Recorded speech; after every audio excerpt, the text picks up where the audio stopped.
Oke, baik, perkenalkan, nama saya Jacob Hermanus dari Prodi Sistem Informasi Strata 1 kelas A. Saya akan menjelaskan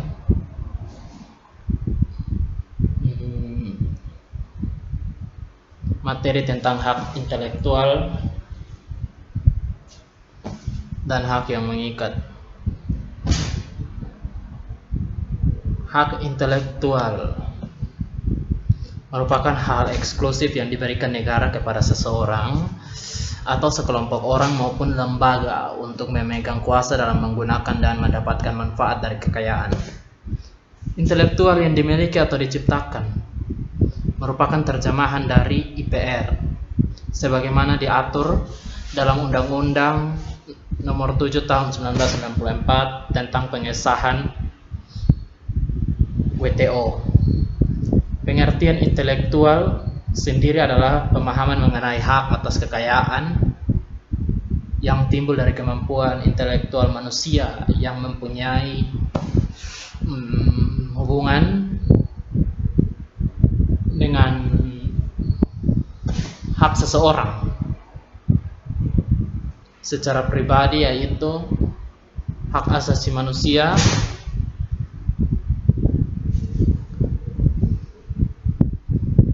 atau human right. Istilah haki sebelumnya bernama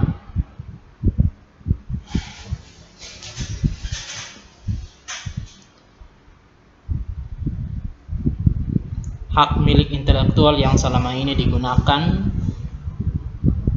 menurut Bambang Kesowo. Istilah hak milik intelektual baru menggambarkan unsur-unsur pokok yang membentuk pengertian intelektual, yaitu hak kekayaan dari kemampuan intelektual. Sejarah undang-undang mengenai haki pertama kali ada di Venice, Italia, yang menyangkut masalah paten pada tahun 1470.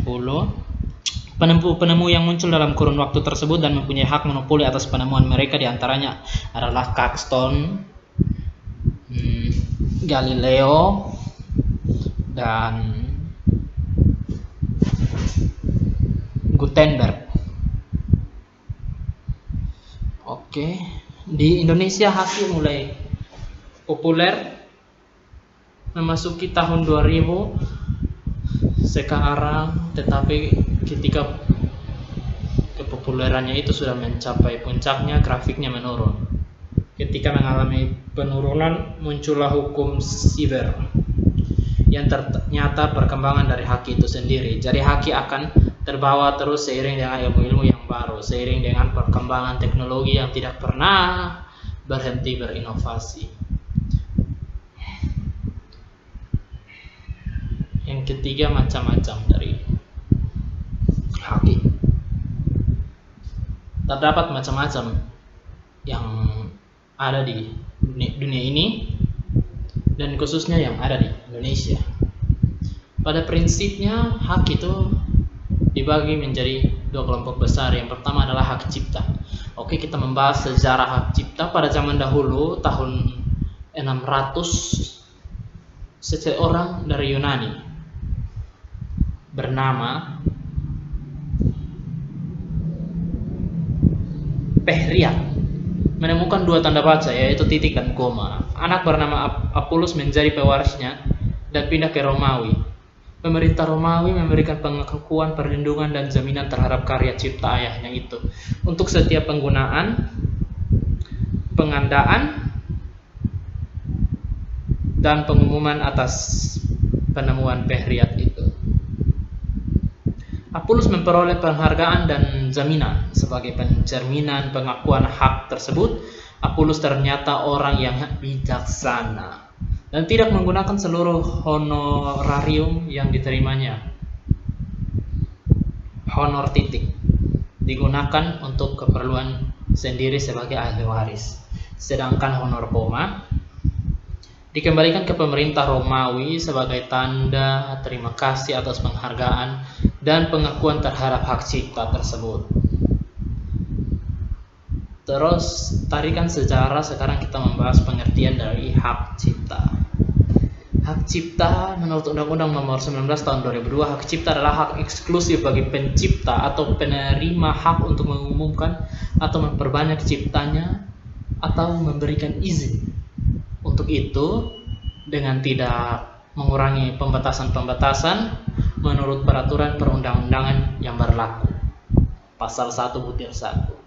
Pengertian hak cipta menurut pasal 2 UU HC. Hak cipta adalah hak khusus bagi pencipta maupun penerima hak untuk mengumumkan atau memperbanyak ciptanya, memberi izin untuk tidak mengurangi pembatasan-pembatasan menurut peraturan perundang-undangan yang berlaku. Pencipta adalah seseorang atau beberapa orang yang secara bersama-sama yang atas inspirasinya lahir suatu ciptaan berdasarkan kemampuan, pikiran, atau imajinasi, kecekatan, keterampilan, atau keahlian yang dituangkan dalam bentuk yang khas dan bersifat pribadi. Oke. Hak kekayaan industri. Hak kekayaan industri itu terdiri dari paten. Paten merupakan hak khusus yang diberikan negara kepada penemu atas hasil penemuannya di bidang teknologi untuk selama waktu tertentu melaksanakan sendiri penemuannya tersebut atau memberikan persetujuannya kepada orang lain untuk melaksanakannya. Yang pertama ada merek atau trademark. Merek adalah tanda yang berupa gambar, nama, kata-kata atau huruf-huruf atau angka-angka. Susunan warna atau kombinasi dari unsur-unsur tersebut yang memiliki daya pembeda dan dipergunakan dalam kegiatan perdagangan barang dan jasa. Yang kedua adalah rancangan atau industrial design. Rancangan dapat berupa rancangan produk industri. Rancangan industri adalah suatu kreasi tentang bentuk, konfigurasi atau komposisi atau warna atau gabungan daripadanya yang berbentuk 3 dimensi yang mengandung nilai estetika dan dapat diwujudkan dalam pola 3 dimensi atau 2 dimensi serta dapat dipakai untuk menghasilkan suatu produk barang atau komoditi industri dan kerajinan tangan. Yang ketiga, informasi rahasia atau trade secret. Informasi rahasia adalah informasi di bidang teknologi atau bisnis yang tidak diketahui oleh umum, mempunyai nilai ekonomi karena berguna dalam kegiatan usaha dan dijaga kerahasiaannya oleh pemiliknya. Oke, kita selanjutnya membahas tentang konsep dari haki. Setiap hak yang termasuk kekayaan intelektual memiliki konsep yang bernama konsep haki. Haki yang pertama, haki kewenangan, kekuasaan untuk berbuat sesuatu, dan wewenang menurut hukum. Kekayaan, hal-hal yang bersifat ciri yang menjadi milik orang. Ketiga, kekayaan intelektual, kekayaan yang timbul dari kemampuan intelektual, karya di bidang teknologi, ilmu pengetahuan, seni, dan sastra. Dihasilkan atas kemampuan intelektual dan dalam pemikiran. Daya cipta dan rasa yang memerlukan curahan tenaga, waktu,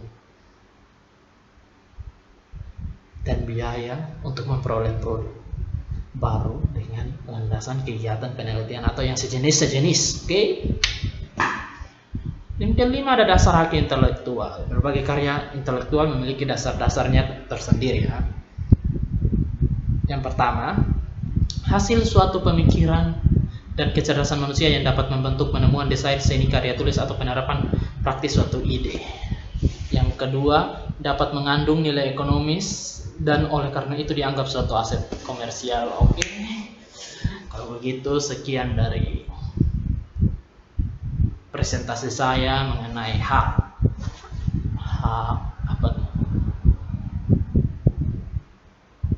intelektual dan hak yang mengikat. Terima kasih. Sampai jumpa lagi di next video. Oke?